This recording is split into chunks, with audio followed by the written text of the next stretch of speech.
Hello, good evening, and a very warm welcome to Rangers Radio.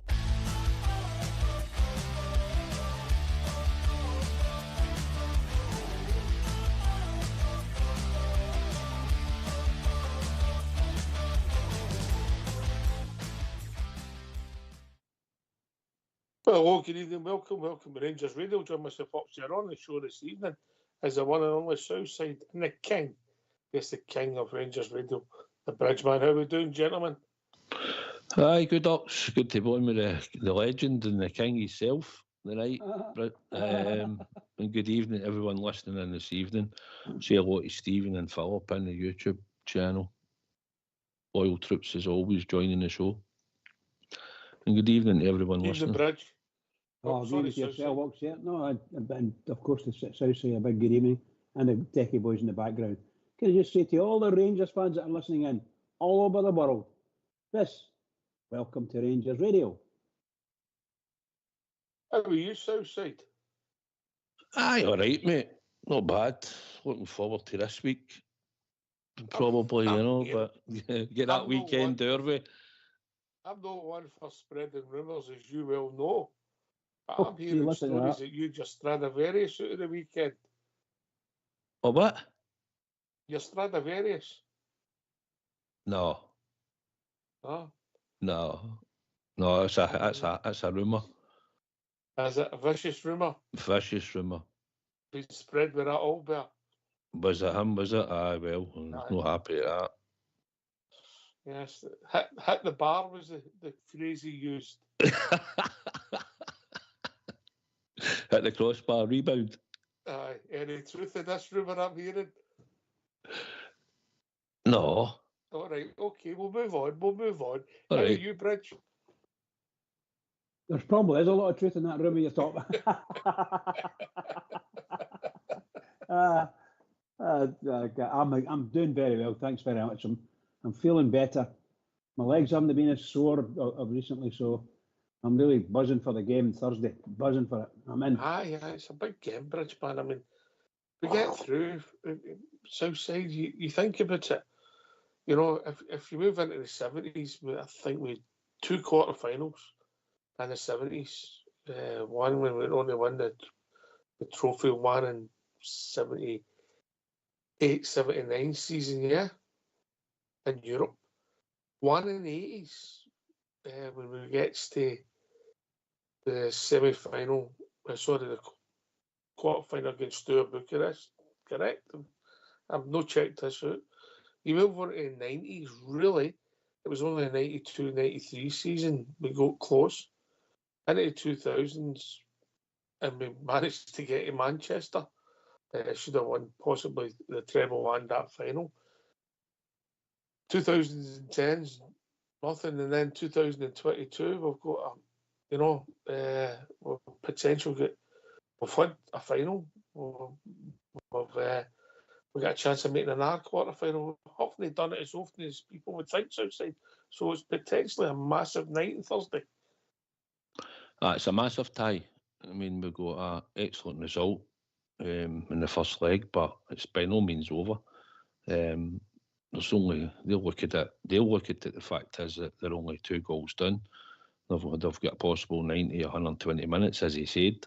First goal crucial for you. Big goal, first goal. Aye. It'll depend how we approach it. You can probably think, will they come all out and attack, or will they sort of try and sit and hit his crossbars? And I think they'll come out, and if we give them enough possession away and allow them, I think they'll come and attack us. I don't think that's an issue. I think they showed it in the second half when he was flinging the forward zone to try and stop us walking the ball at the back. And he was trying to put man for man, I think, across your defence at times. I think they'll come and attack. It's just how we approach it, Ox. But we know how we should approach it. Get on the front foot if we can. I don't think they're as strong as they are at the back. And I think if we have players in good positions, I think there's a chances we can open them up at the back.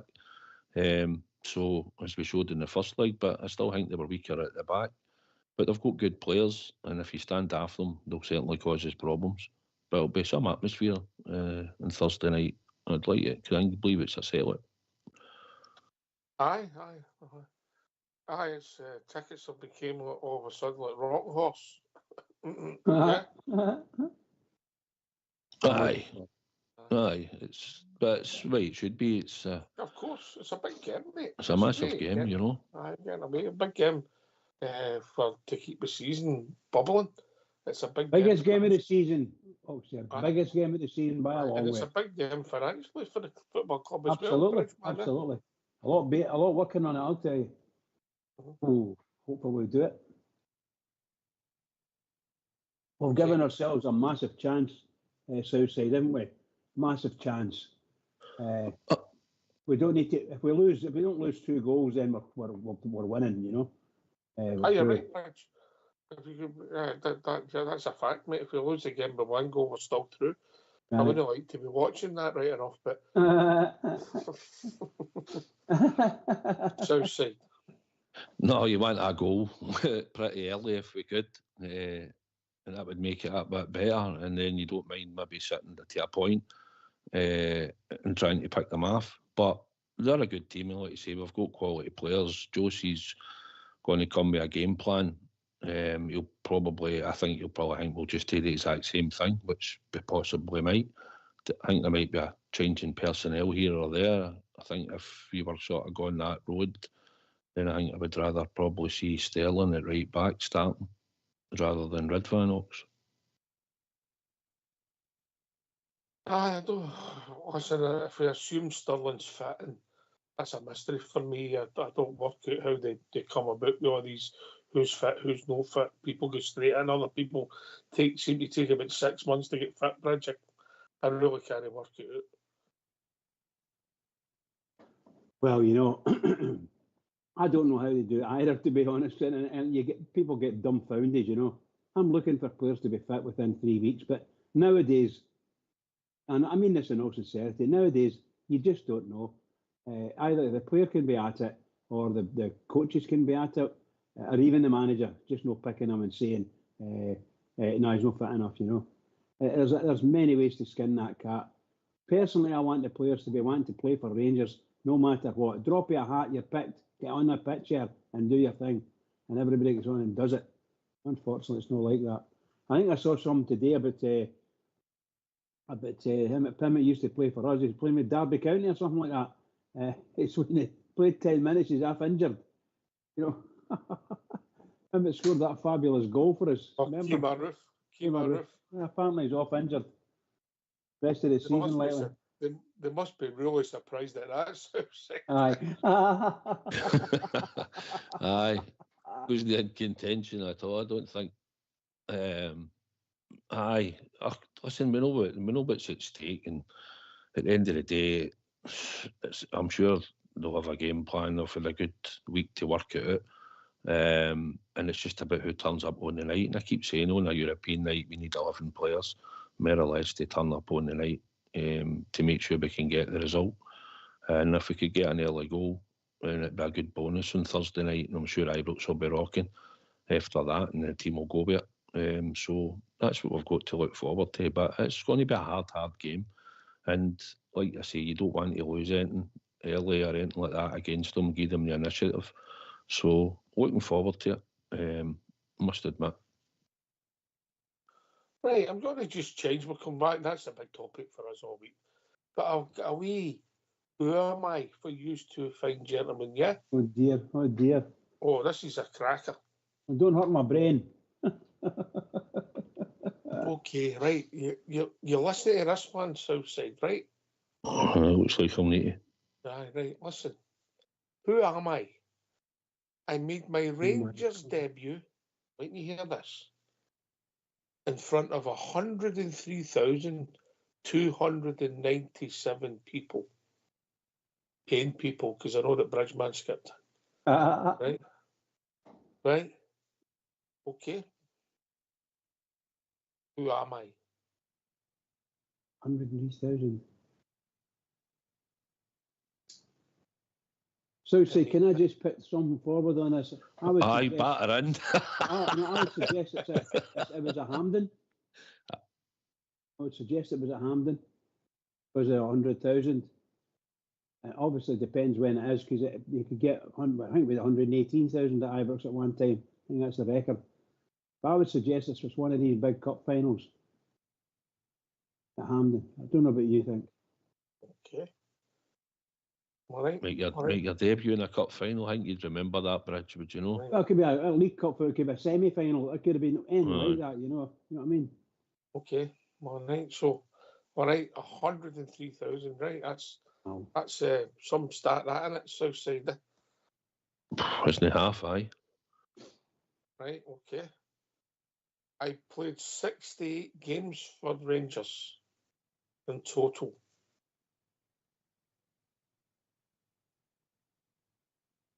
It's not very much, is it? All right. Ready for the next clue? Yeah, fire for me. Yes. Mm-hmm.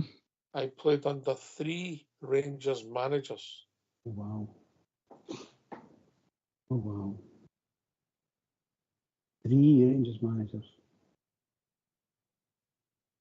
Does that tell you somebody very modern then? No, that's you play about 6 weeks now. You play under 3 Rangers managers. Oh boy, 3 Rangers managers. Wow. Yeah. This has got to be, is this around about the 60s? Is this in the 60s era? 70s, 60s, 70s, early 70s? Is that what you're telling us? Of course, we had. When you hear this, an outfield player with no goals, no yellow cards, and no red cards. Outfield player. Scott Simon, Davy White. Who followed Davy White now? Was it Jock Wallace? No, it wasn't Jock. It was maybe Jock Wallace coming in after Davy White. Right here. Here's a big clue for you for the era, right? Okay, you're listening intently. The man I started the most games with is a stand named after my Ibrox. Oh, Sandy Jardine. Sandy Jardine.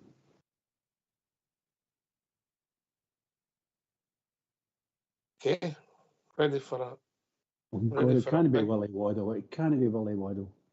Oh, he don't play with Sandy Jardine, would he? No, I'm saying that. Right, Sandy Jardine. Okay, I'm happy with Sandy Jardine. Okay. Right, here's a big clue, Southside, if you're listening. I'm listening, there's no helping.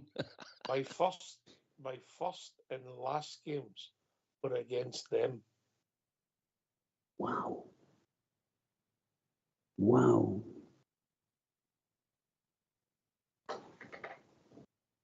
My first and last game. Oh God Almighty! Borage, it's got to be. Can he be? It was only at the club a year. It's not going to be. Oh, It's not going to be at Hampden in the middle of the 70s and holding that amount of people, and it's not going to be Ibrox, and it's not going to be there. It's got to be the 60s. It's got to be the 60s, something. Late 60s, isn't it? Into the early 70s. Into the early 70s. So I would imagine late 60s. That's what I would go for. So I think the three Rangers managers. That rules me out. You Davy White and I'm sure it was Jock Wallace. Scott Simon, Davy White. Who took over? Maybe John Gregg. Oh, no. Should my words all gummy chatting. John Gregg played hundreds of games for it. Only 68 games. Yep. Involved in. No, sorry. And his debut had 100,000 supporters at it. Wait till you hear this, right? Wait till you hear this for a start. Couldn't believe it. His last 4 games in involvement with Rangers were in 4 different competitions. My God.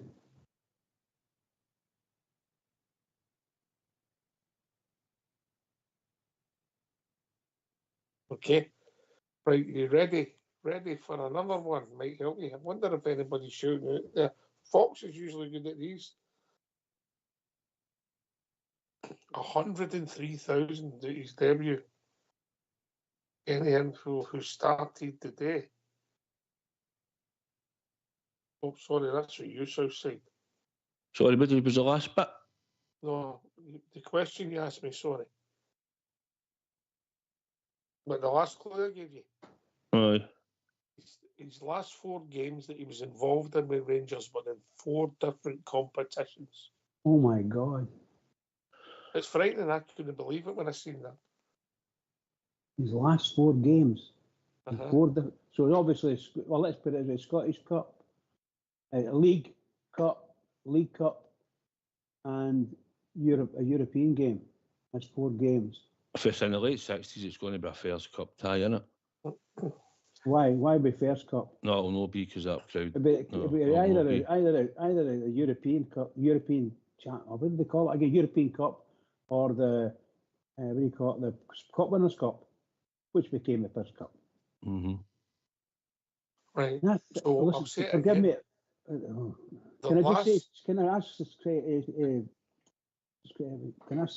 the question? The manager that followed on for Davy White was either Willie Waddle. Mm-hmm. Willie Waddle took her, didn't Or Willie Thornton. Willie Thornton stepped in just before Okay, Willie Waddle. I'll say that he played under 3 permanent Rangers managers It only. was Willie Waddle then. It was Willie Waddle. Okay. Thank you for that, Oxter. Yes, I've been kind. I've been very kind. I'll say this one again because it's a beezer. His last 4 games involvement were in 4 different competitions. For God's sake. He finished up. Okay. 1969 or something. He was only there a year. I never said he was there a year. You said he was there a year. Oh, sorry, did I? Oh, apologies. I thought you had said he was there. No. Right, okay. Okay. Fair enough.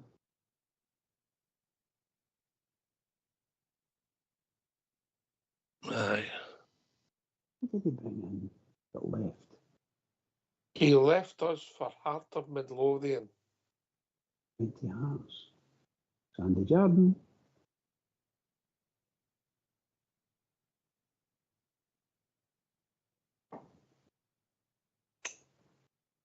Sandy Jordan. Right. Oh, Alec McDonald. They'll get more appearance. They've got more appearances. Of course they have. Sorry, of course they have. 20 Hearts. Yeah. He was with us for 8 seasons. 8 seasons. Oh, there you go then. 8 seasons. Tell me it's a goalkeeper, isn't it? Reserve goalkeeper. Oh my God. It's a real teaser you're giving us here, Oxford. Yes. Aye, because it was formerly 100,000 straight away. And then I can remember some Hearts players that were sent, but none of them's filling that criteria. Made his debut in front of 100,000. Aye, that's just 103,000. His first and his last game was against them. It just killed me, that one, 103,000. I've never been at a game with 103,000 people in it ever, so.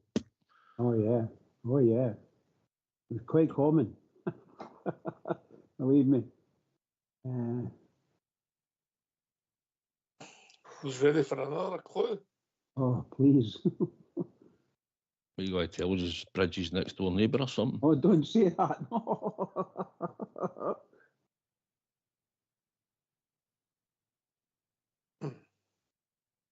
His last away game was a European Cup quarter-final.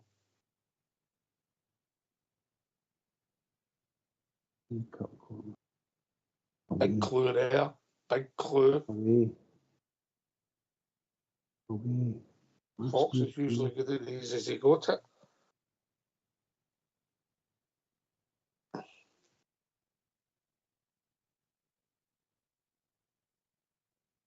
Oh, they're getting on Facebook. Mr. AK's message you, mate. Yes. They're beating these lads, the Facebook people. They were obviously a bit older. I've got a good memory for facts. I'll do the Rangers quizzes. Right. I'll give you a big clue, right? I can't believe that Rocket didn't send me the answer then if he knows it. Well, you know he likes to be the teacher's pet, yeah? I forgot about that. Keith Hamilton, he says, got it first, mate. First. Yeah, Keith's right. Keith. Yep. Right. Can you just tell us who it is? I'll give you a big clue. There's a village near Stirling that might help you.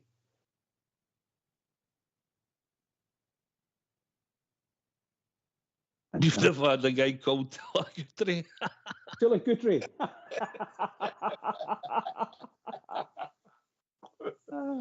All right, I'll give you another clue. Sounds like Benny.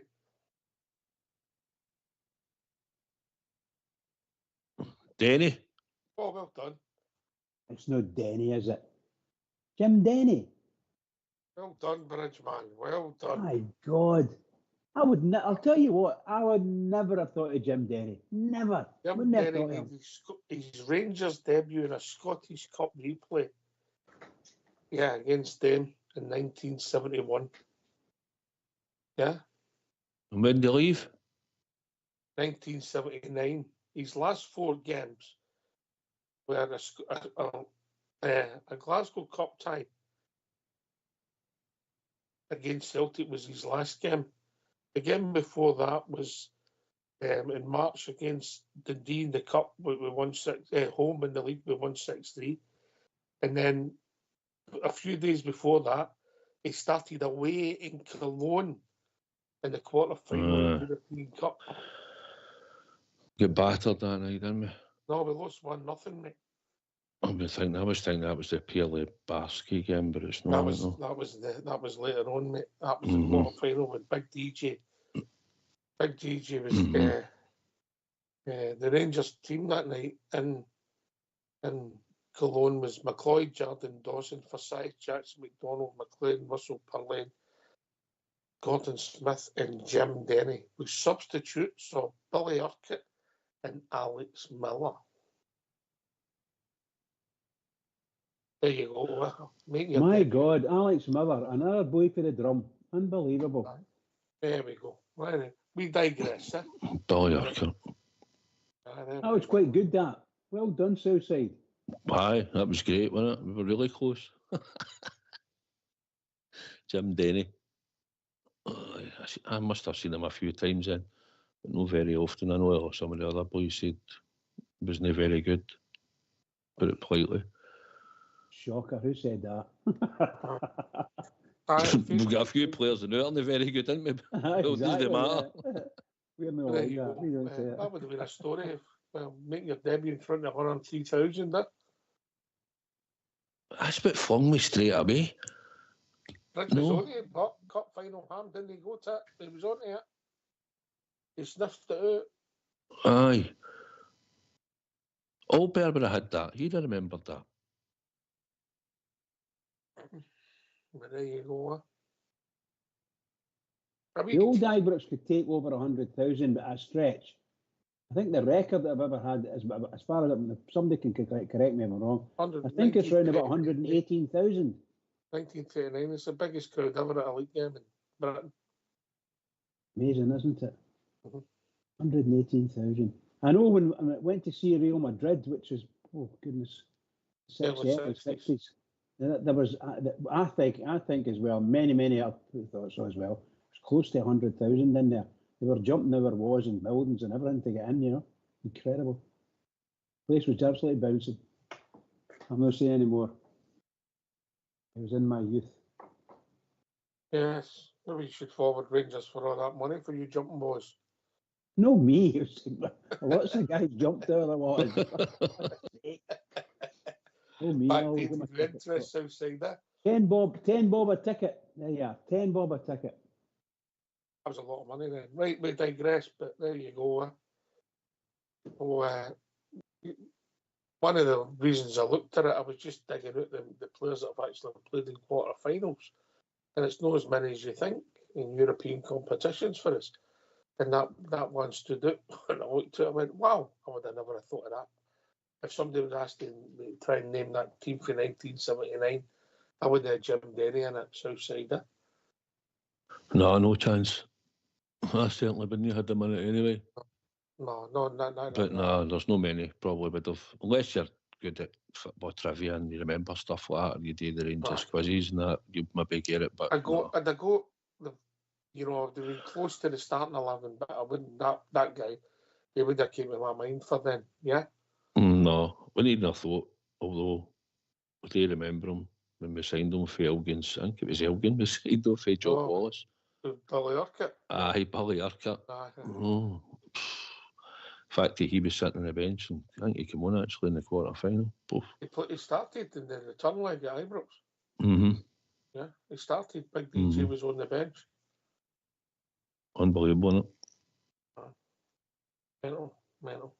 But my point is that, there's good players and great players that we think and have not gotten to play that deep into European competitions for us. And these guys have got a chance to get there. Again, it's only the quarter final. I say loosely, Southside, but you've got a chance. You start dreaming, believing, whatever you want. We can get it for Thursday. Well, we've had some hard teams to face, haven't we?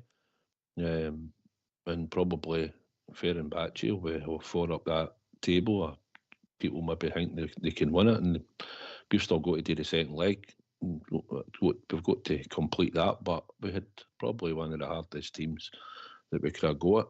Looking at some of the teams in the section that came out it and the way the draw was going, and if you look at it again, should we manage to get past Fenerbahce, you're getting Roma or Atletico Bilbao.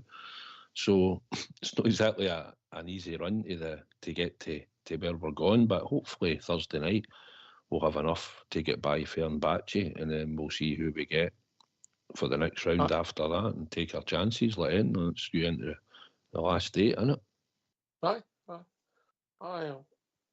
I'm not fussed, really.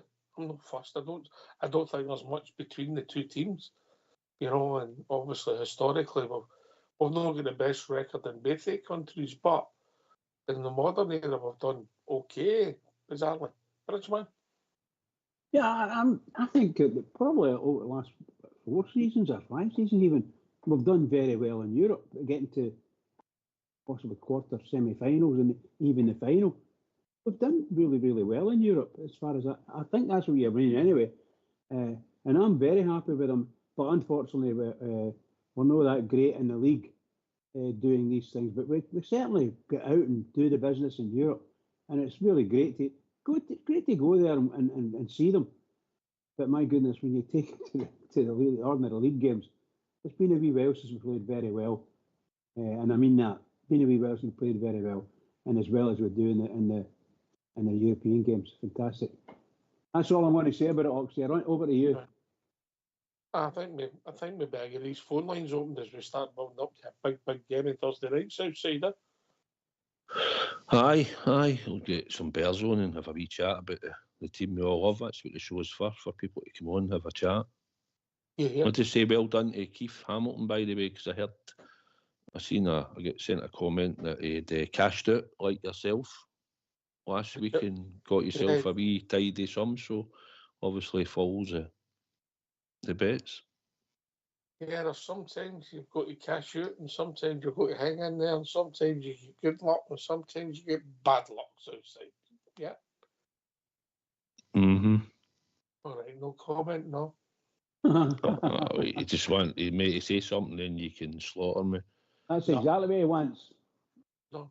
I've tiffled to what you were talking about earlier. Aye. We'll give the weekend. Aye. We'll give that a body then. Aye. Jokes went doing it.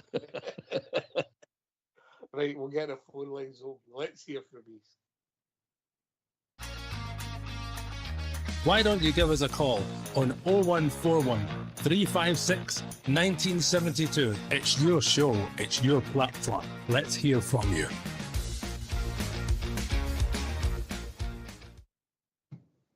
Hi. Listen, Big Bridgeman always says it's the biggest game of the season because it's the next one. But this is a big game, a real game, and it's a big week coming up Southside, and people will say, "What game would you prefer a result in?" I mean, it's like choosing your favourite child, isn't it? You just say both of them, because that's the way it's always been, in it. Two totally different. What's your saying? The kids might be listening. Two totally different games, but for the way it'll get played, for us, obviously we're going to be at home for the first game, and obviously we're going away for the second game. So two different games, but we've got to take care of this. We'd like to get our name on the map and get into the last 8. Let's not be kidded here. And then we can see where we go for there and who we get. But most importantly, this game, we want to try and get the victory. And it'll keep the good feeling factor when we travel up there on the Sunday. And we can go positively. We're going to go positive anyway, thinking, but you want to win the game. If you've got a game before it, you'd like to get the victory. Yeah, you might win every game. I get that, and there'll be a lot of chat about that. But before we concentrate and start thinking about Sunday, Bridgeman, we've got to get Thursday night out of the way. It's as simple as that, isn't it? Yeah, absolutely. I've never given this week. I've never given the Sunday game a minute in my thoughts. Not 1 minute in my thoughts. The Thursday game is the biggest game of the season for a long time. This is it. We can do this on Thursday. There are major chances for us all the way through to the end of the season. We step at a time, But that takes us into the big Sunday game, and we're heads high. We perform away from home. Isn't it that bad? Blah blah blah. And so we go, I don't know whether anybody's made any major criticisms against the Rangers. Sometimes they send some spies out to drop Rangers' name, try to belittle us and so on and so forth. I don't know if Brendan Rodgers made a statement. Makes a statement, says Rangers are rubbish or something. So I don't know whether that's something. The placement will be out shortly, but obviously they don't like the positivity coming out of our club at the moment, and they don't like where we are in Europe, Southside. Nah, I don't really see newspapers anyway, unless I'm maybe walking in a shop and maybe see the headline in the front of them. I don't buy them or anything, but we're never going to get lauded for what we've done. It was a fantastic achievement last week, especially when they'd been 18 games undefeated in all competitions, I think, or in the league. So they took 33 out of 36 points, I believe, in the league. So they obviously were probably confident getting into it. Barry, no experienced in managing style and tactics-wise, but we got it spot on, as we did with the previous manager under even Philip Clement in Europe. Up until then, before he left, we were tactically really good. It was always done well when the team executed it. And with a bit of luck in a couple of the other games leading into it, before we played that last 16, we could have won many of the games. We were unlucky. So tactically, we've been really good, and hopefully Thursday night will be the same.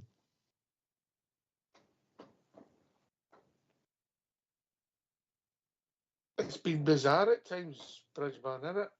The roller coaster we've been on. Yeah, and horrendous matches were played there. It's like 3 in a row. Were absolutely dreadful, and poor results. 1 Scottish Cup and 2 league games, absolutely dreadful. In fact, I think we were going to beat Kelly or something like that, and we were still rotten at that as well. No, seriously, we're really, really bad. And now, by the looks of it, Fergie's managing to do something with the players based on last Thursday's game, And if we're running into this game, so he's got a wee bit of rest for the guys, resting their legs if they need it, and no complaints. We shouldn't have any complaints at all about anybody who has been playing, as long as they're not totally injured, and the man should be able to pick a right decent team out of what we've got, and let's see. We've got to not think at all, in any way, shape or form, about even thinking about losing a game or a goal even. No, we've got to go out there and beat this mob by a massive amount. Even 1-0 will do me fine. Get in there and give us a Bridgman. That's what it's going to be. I think if we could get a goal, if we're being honest, and I think we said it earlier on, Southside, the first goal's crucial. If we were to get a goal, mate, it could suck some energy out of them, eh? Aye, 100%. I'd like to think it will come out and start quick. I don't want to come out and be sort of sit off it. I think for the first, at least, the first 20 minutes you can, and we've got the formation set up right, we should be coming out on the front foot and try to get at them and see if we can get an early goal. And if we can do that, it should settle the team down, you know, and we're at home and you don't want to give them any initiative. Because like we say, they've got players in their squad. Fred's going to come back, and he seemed to make a big issue of the fact that Fred never played that last game. I think he used to be at Man United, but it seems to be an important player for him and their squad who was missing. And I think they've got a Croatian striker coming back, I think, for injury. So he's looking at the fact that he might have 2 new additions to his squad. One certainly in Fred, and he'll have a game plan and a tactic he'll have studied as he'll probably think we'll do the same thing, and he might look to try and combat it to maybe make us play the ball long on that night if we go in with the same sort of attitude and the same sort of style, because he tried to change it in the second half when he put more strikers on, because we could find players in the midfield and we could get the passing, but he tried to take that out of the game. So it might be something that he'll come and maybe approach the game differently. He might come with the same style.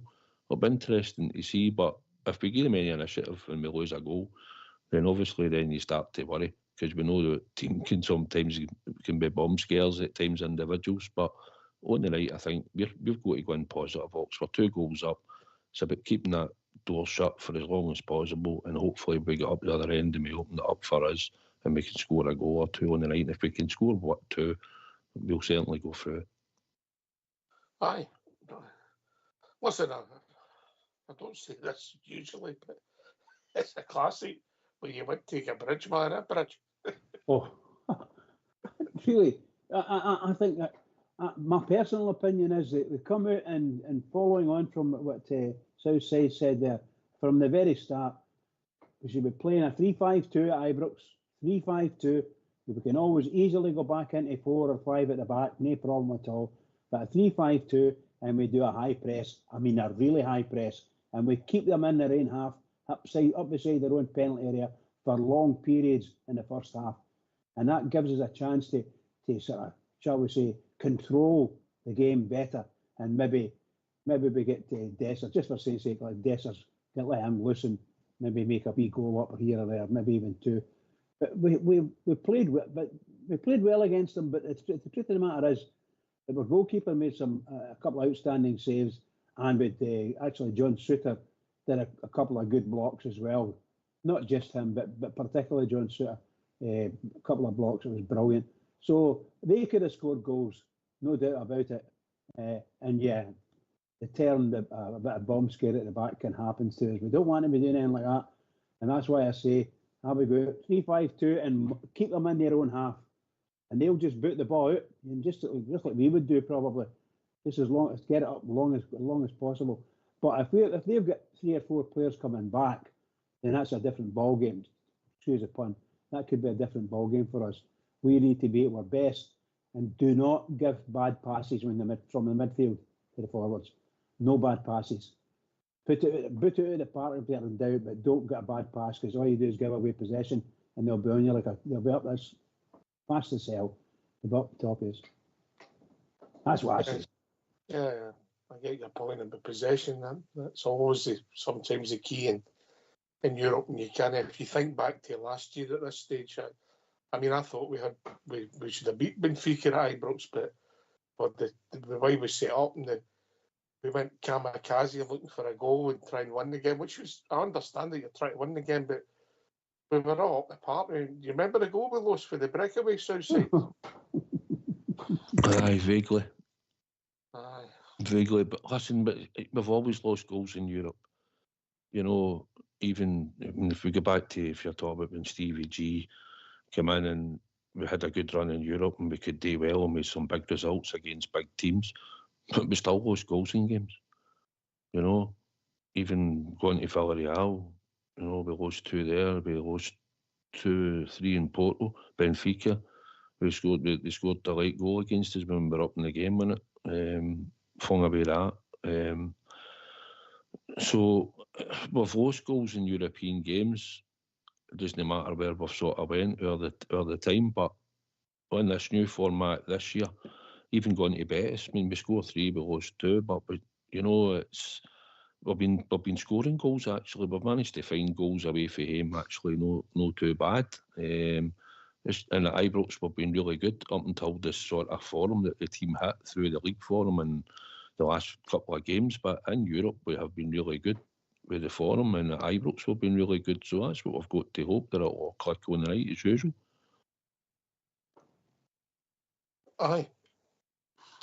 Listen, and these big games, close games, it's sometimes you just need that wee bit of luck.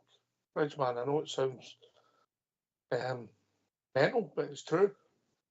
100%, and we got that last Thursday night. We got that. I thought we were unlucky. I thought when you saw Desser's 2 goals, it took you a wee while to flesh out that one of them was 100% offside, and the other one was just like it could only been his arm or his shoulder or something like that was making him offside. And these things shouldn't be happening. All right. Just mate, we've been joined by James. Evening, James. Hi, how are you, pal? Oh, sorry, Oaks, sorry. Hi, James. Listen, mate, I heard you talk about the game on Thursday night. Yes. Would you sacrifice a game on Sunday if it were guaranteed to go through on Thursday night? I'll let that's like picking your favourite children, isn't it? So I'm not sacrificing nothing. We did the job on the 2 of them, mate. Oh, listen, I love that. Honestly, I would love that. You know what I mean? It's just for like... Honestly, you're not scared about getting up there next on Sunday, are you? Honestly, mate, aye. What for? With a bad record there, you know what I mean? I think it's just like, and listen, I'll be disappointed anyway if we could beat even 1-0 or whatever it would be, you know what I mean? But I would take actually progressing in Europe to go through. I mean, the prestige and the money that's there. Because I mean, even if we win on Sunday, I know it's always beating good beating them, but in the grand scheme of things, it's not going to make much of a difference. I know it's always good beating them, especially at Parkhead. You know what I mean? But just like to go through in Europe with the money and a quarter final of the Europa League, you know what I mean, mate? It's the money and the prestige, kind of, you know what I mean? Don't get me wrong, mate. I might have been both games, but I get that, mate. You get that. I'm not asking us that, but it's a big call to make. But let's just say I want to win the next game, and that's and then the next game after that. Bridgeman. Yeah, the 2 massive games coming up for us. I mean, huge, and none more than the Thursday night's game. And we're in with a fabulous chance. And make no mistake about it, that was a fabulous chance. We've scored 3 goals against that team, and Big Dessa scored 2 that could have been goals, you know, if he had been a wee bit slower in the uptake rather than trying to go too quick. But however, we got 3 goals. And we're well won, and I thought well worthy of the win. Well worthy of the win for me. So we deserve to win that game, and there's nothing wrong with us.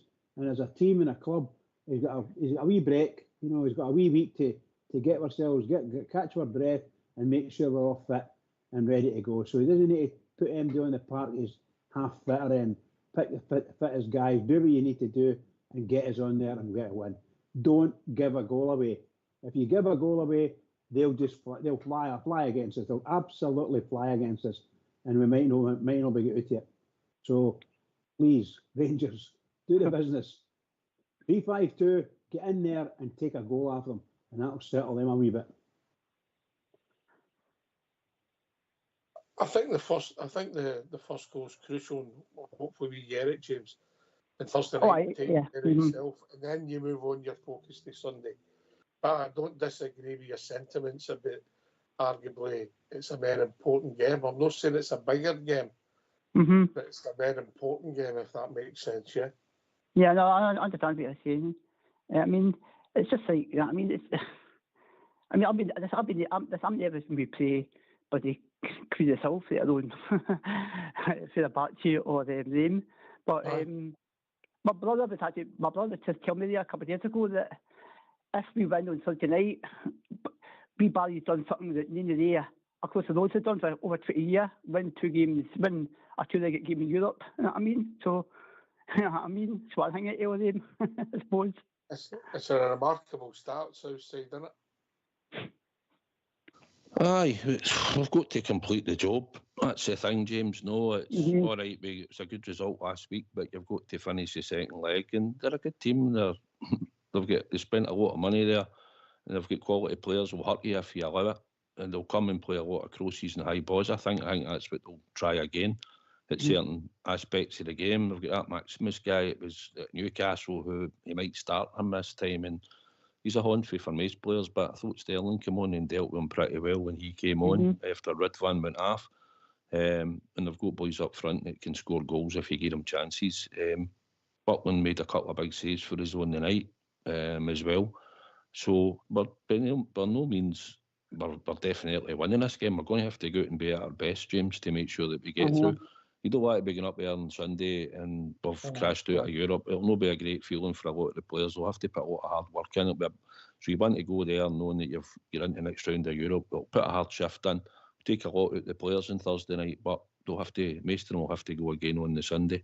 But Thursday night, hopefully, even if we go at half time, it's nothing each end. We've got nothing to worry about, you know. But I'd like to think that we could maybe go on the front foot, create a couple of chances, and I think if we can get a couple of chances created, if we create two in the first half or three, I think we'll at least take one of them if they're good chances, mate. And that's all we need to do, and keep that back door shut for as long, if not the 90 minutes, for as long as possible before it. As I say, you have to come in attack, so surely that leaves spaces for us to kind of exploit, you know what I mean? Because basically kind of be better, you know what I mean? They'll come forward, they need to, and then hopefully you've kind of space at the back for us to kind of, you know what I mean, like a goal or two, you know what I mean? Surely, like, I mean... Let's be honest, James, for the last Thursday, they did look, they didn't have a lot of pace at the back, did they? If I'm being honest. Exactly. You know, they could play the ball in forward areas, and they looked dangerous at times, but their weakest point in their team did look like their back line, mate. I mean, I don't think Cherny's particularly quick, but I mean, he out-sprinted the two defenders and then just put it by the goalkeeper, so, you know what I mean? I don't think they're that... I was impressed with him at all. I know they're a good team, but I just wasn't impressed with him at all. I mean, as best man says, I mean, just a kind of inches away from making it 4-1, 5-1, you know what I mean? And then that's been the game totally dead. But just hope they can get a couple in. The two we missed in last week, just hope they can get them back on Thursday night. I take that, Bridgeman.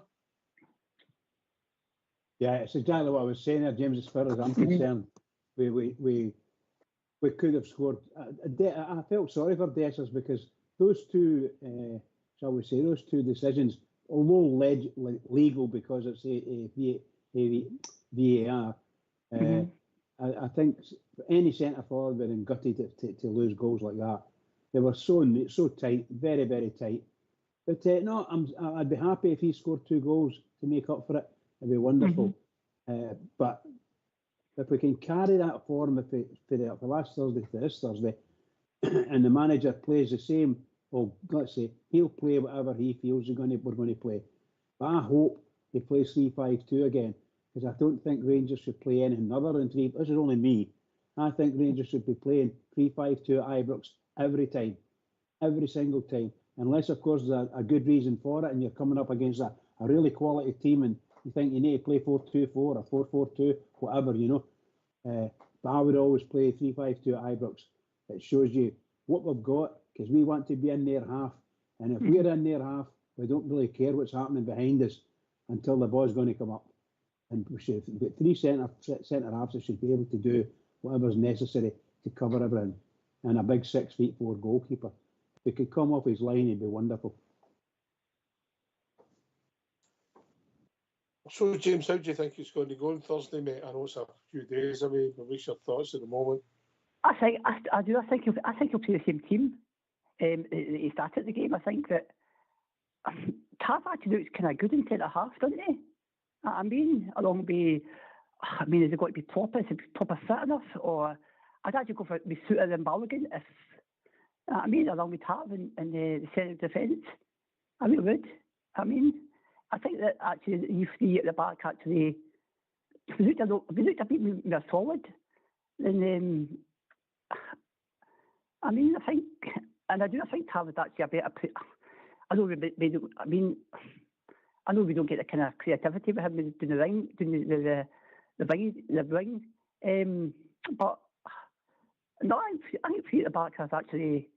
I was pleasantly surprised when Barry put up the curveball last week when he kind of outfoxed Josie with that formation and kind of. I think if three at the back. I think it's best matches. I think it's the way to go. 3-5-2.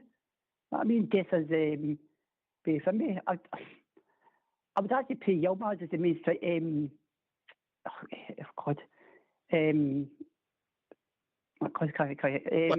Left back.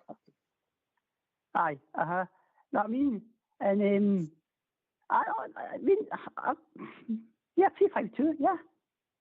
Hopefully you see Jesus can score a couple that he missed last week, and I'm confident boys that will actually do it. I'm not saying we're going to do it, but I'm really confident that we'll get a good result and get to the quarterfinals of the Europa League. Yeah, I'm confident that we'll do it. Hope you're right. So, you've been thinking about it? I don't think Ridvan will play right back. I think he would change that, James. I would probably play Sterling. I think we need a bit of height in our area at certain times as well in the game. And I think he would be a good addition for any corners of that coming in. You can have Sterling, you can have Suter, you could have Balogun. You've also got Tav, who has got a good leap in him. So I would think that I think maybe Sterling might start. I don't know if he took part in the game today. I know they played some first team players that were needing some game time up to Thursday, and I know some played today against Crystal Palace. So I would think, for me, I would go with Sterling. I think you want a bit of power in there. You want a bit of height and defence. He's solid, and I think if they play the boy that came on as the sub-Maximus boy, if he was at Newcastle, I think Sterling might be able to handle him physically anyway. He is quite pacey, but I'd be more confident with Sterling playing there than Ridvan, if I'm honest, James. Mm-hmm. Was the point you were making, James, that you played Ridvan in front of Yefty? Yeah. Mm-hmm. I would. At left back? See, Yefty, I don't think it was a target for Chelsea or Chelsea had a look at him, or they're looking at him. But I don't like him. Because listen, he's a Rangers player, so I'm quite like him. I'm going to kind of get behind him. But I fancy Ridvan. I really do. I think he's got a better range of passing than him, and yeah, I do like Ridvan. I really do. I wouldn't say that Jeff did the greatest first half in last Thursday night, but I thought he came on to the game in the second half, if I'm being honest. Bridgman. I agree with you there about Ridvan. There's a few others. I think that Jefty, I agree with you there. He didn't come onto a game properly until the second half, I thought. And I thought his defending was a bit better than it had been. And I think his game was a bit better than it had been, simply because we weren't defending quite as much at times, and he was able to go up and be part of sort of move creations, and I think that was quite good for him. But we never saw the blatant or glaring you've left your man again, you know, that kind of thing. What he's done, he's been quite guilty of that. He's like, sometimes he's just so inexperienced. He appears so inexperienced, but I never saw that on his game. And I thought he played very, very well, Jefty. But far better in the second half than the first. But I think he's starting to shine a wee bit.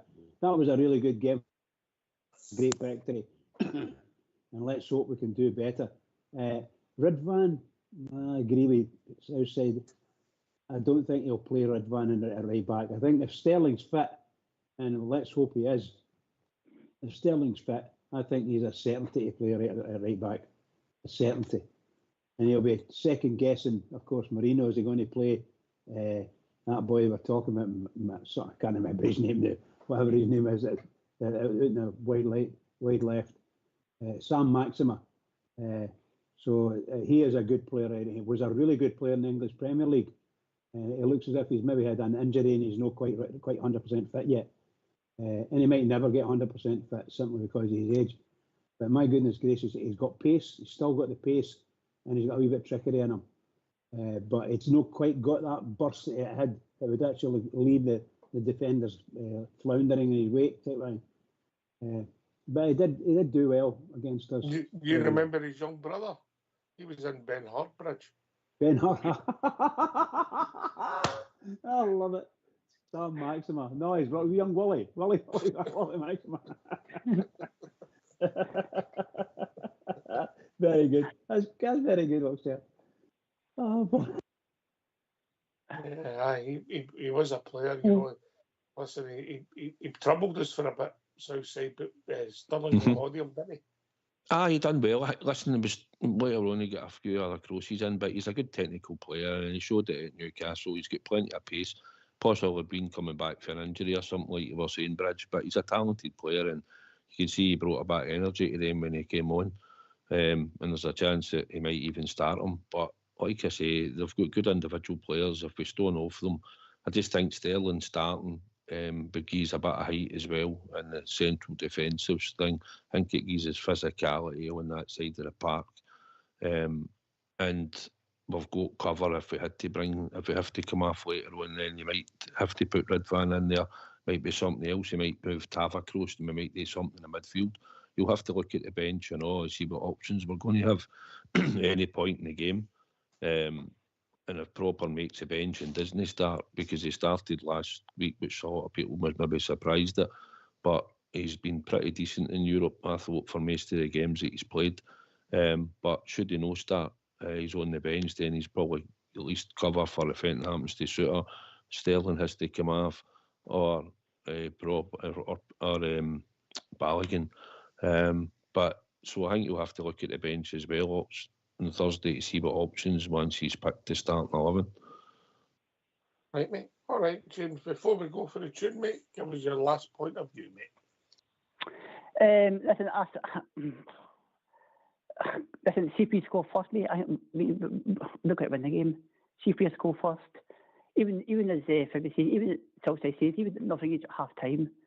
I mean, I think that nothing at half time, then they will come out and it will leave spaces at the back. I think I can see us just scoring one, mate, if not two. And I mean, if we score first, I mean, it's going to be. Yeah, I mean, I think, like I said, I'm confident we'll actually win that 2-goal cushion at Ibrox. I mean, I know this is a good team, but like I said, I was impressed with them last week. But I mean, there might be a whole different team this week. You never know, mate. You never know. Listen, good points, mate. Good to hear from you. Yeah. Listen, you boys take care and fun for taking my call, mate, okay? Yeah, no problem. Welcome anytime, James. Good to hear from you, mate. Right, bye, mate. Right. Cheers, boys. Bye, James. Bye. Hey, listen, boys, we've reached that time of the evening. We've been doing a dairy path there, Southside, Yep. Aye. Yeah, aye. A teaser, that one, a teaser. 103,000 for your debut. It just shows you. Listen, gentlemen, get yourself a mute, because we're going to have a tune.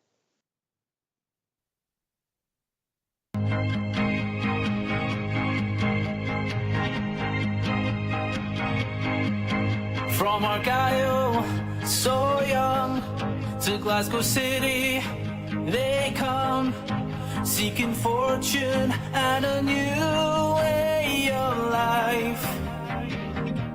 How could they know ambitions would grow? Such a beautiful story, and here's how it goes. Four lads had a dream to start a football team. They had no money, no kit, not even a ball. They still carried on. The Rangers were born. 55 titles, we're still going strong. So hoist up your Rangers flags, sing with your heart and voice, celebrate the greatest club in the world. Let our history show what we already know. We are the Rangers, the greatest of all. Four lads had a dream to start a football team. They had no money, no kit, not even a ball. They still carried on. The Rangers were born. 55 titles, we're still going strong.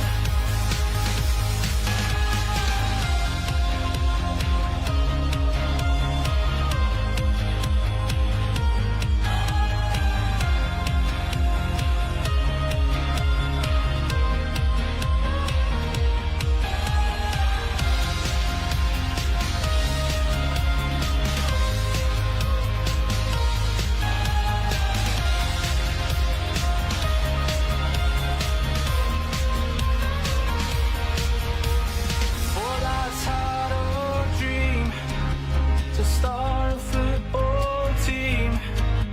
They had no money, no kit, not even a ball. They still carried on. The Rangers were born. 55 titles, we're still going strong. 55 titles, we're still going strong.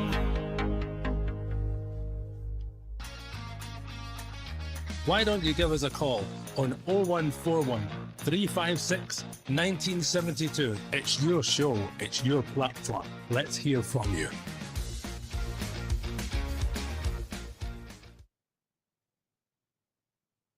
Oh, yeah, man, suicide. Aye, do you know, it reminds me now, lately, every time I sort of hear it, it reminds me of the Founders Trail, mate. Because they play it on the bus and that, and they take you to Flesher's Hall and all that, and just that song now. We've done the Founders Trail a few times, and there's been some new stuff added to it. The boys have done a really good job, and that's what it reminds me of late, if I'm honest. All right. Right, okay. Listen, things slowly seem to be moving on the takeover for not as quick as obviously us supporters would like. There was some news broke today about some share movement. Here's my take on it, mate, yeah? Aye, on you go. All right, I just think I think it could be somebody getting some of the debt for equity, mate. So the club might owe them some money and they'll be getting it back in shares, and then when the takeover comes in, they'll be buying a business debt free, and the people who will get their money back if they sell their shares, mate. That's how I see it. Aye, probably. I might be wrong, but when I read it, that was my gut feeling. Aye, I don't know who's all agreed No, don't know so far either, and some might want maybe a wee bit extra. It might be more than one person, mate. It might be more than one person. Aye, and maybe one or two might think, I want 30 pence for my shares or something, but whatever, 40 pence, whatever. But aye, there's been movement, and there will be movement up to it, and I think we all know that it's just more or less complete. It's just about all the old directors. I mean, they more or less hinted that at the AGM, and they said straight away there'll be directors that's here the now that will only be up for re-election, and there'll be other ones who may come up for re-election because it was every 2 years when you went to the AGM, and obviously they'll be coming up for voting, and they might not be putting themselves up for re-election. And they also said there'd be some new directors coming into the club, but that was as far as they went. And then obviously now we've got to this point, so we now know that there will certainly be new directors and that will be coming to the club, and there'll be a new strategy going forward. Aye, well, the funny thing about that whole story is, Southside, nobody, myself included, we thought there was money coming in, but no like this, and we never joined the dots, and the media never get close, did they? No, not at all. They've actually managed to keep it really quiet. So they did through that time. If it was breaking at the start around about October time or something, to finally come out, somebody's eventually got wind of it somewhere, and eventually the story broke. But for the fact that it stayed quiet, and we knew we needed a type of investment, we didn't think that the vast majority of our directors, if not all of them, at some point will be gone. And it'll be a brand new lot coming in, a few overseas. I never expected that, if I'm honest, Ox. Okay. Bridgman, what's your take on the whole thing? Well, yeah, it's much like you said, to be honest. My thoughts are that. Actually, but listening to what the Southside said, that's quite interesting as well, when you think that we're going to move a huge chunk of the directors are going to go in all probability. And they're going to sell up, and I think that'll allow the newcomers coming in to a new company to buy the 51% or get the 51% dead easy, in my opinion. And they might be going for more than that, truth be told. But if there already had some discussions vis-a-vis shares getting sold, then and I'm sure that'll happen. All these things will happen. They'll happen very quickly. They've never asked me for my shares yet. I don't know if they've done that with you, Southside, or you, Oxdear. But if it was necessary, I've said this. Your Southside before they be asking you. I think you're number 8. Oh well, you know, shareholders. You know what I mean? I'm just meaning that if it was me, if they needed it, they can have my shares. Obviously, they give me money for it, but. They can have my shares. Oh, yeah, come on. You're not donating them free. No, there's no donations. There's no. It's a business. This is the business. I know, you don't get them for nothing straight away. Oh, absolutely not. Did you hear that, Ryder? They can have my shares. Full stop. But they don't get them for nothing. I was meaning in a nice way. I was meaning in a nice way. So. I suppose if you get about 40,000 shares, so I suppose if you did the maths, I think our board, and I think was it Dave King? I think he what 13% or something like that. Wow, yeah, so 13%. Yeah. So he will obviously be selling his. I don't know whether the Rangers supporter side of it will sell all their shares. It's only about 4%, mate, 4 or 5%. But anyway, I'm quite sure they're going to come in, and I'm sure it's going to be a big success through time anyway. But the thing that excited me most about all of it was I think you had said to us a couple of weeks ago you thought it was going to happen, Oxtear. They thought that they're going to come in and try and do a stadium expansion. And the figures. I don't think they'll be ready for August, but. Oh God, no! They couldn't even get the wee. What do you call it? The wee extensions for it. No, they couldn't get that done. So it's going to be bigger than that, that's for sure. But I would hope that they are going to extend. I'd really love to think that Rangers could be on the same footing as a Manchester United. So I'm talking about support-wise. I think their stadium's 70, and I don't know what we're going to do. Hopefully they're not going to think about knocking it all down. Let's put it that way. I don't want anything like that. But you never know. It might have to happen like that. Yeah, we'll see. No, the whole thing excites me. There'll be a lot of news and a lot of stuff coming at the club if it goes through Southside. It's still an if. It's no done deal with a story there with the scarf above their head. And then the foreign game starts, because anything that's announced is never going to be universally popular. The one thing I want to see announced when we go to AGM between the next 2 years is we've got a good turnover and we've got decent profit, and then we know we're on the right footing. Don't see them increasing Ibrox at all at the moment. And the only way it goes up, because we can't get down any lower, we'll be doing next to the subway. We've lowered it a few times and that, so I don't think that'll be a priority straight away from it. It's about commercial deals, seeing what's missing, see where the clubs went wrong, commercial aspects, get sponsorships and all that. They'll have all that already sitting there. Imagine we'll see it come to fruition, but within 2 years of going to the next AGM, I'd like to think that what we'll see in the figures will be a vast difference from what we've seen over the last few years. It'll be progress, and that's what you want to see, progress. So I think that wise they'll tap into all the things that the other boards or previous years have missed. You've always said about maybe winding in concourses or putting stuff in the concourses for things and people and stuff. There'll be loads of things we'll have in the background probably ready to maybe implement, but I'd like to think we'll get a decent sponsorship deal, and we'll see where we go with the strips next year, whether we go with Castor or we go somewhere else. It'll be interesting to see how that develops. Aye. Do you think we'll dump Castor? Do you think we'll dump Castor? The rumour has it that we're going to go with Umbro, who's a subsidiary of Castor now. And if you look at the England rugby team who are with Castor, they now play with an Umbro top bridge. Umbro top, right, okay. So do you fancy it, Umbro? We've had success with Umbro. We have indeed, yes. Yeah. But I think this mob Castor has been really, really good for us. And I think we've been really, really good for them. Oh, absolutely. No doubt about it. They made a wise choice coming with the Rangers.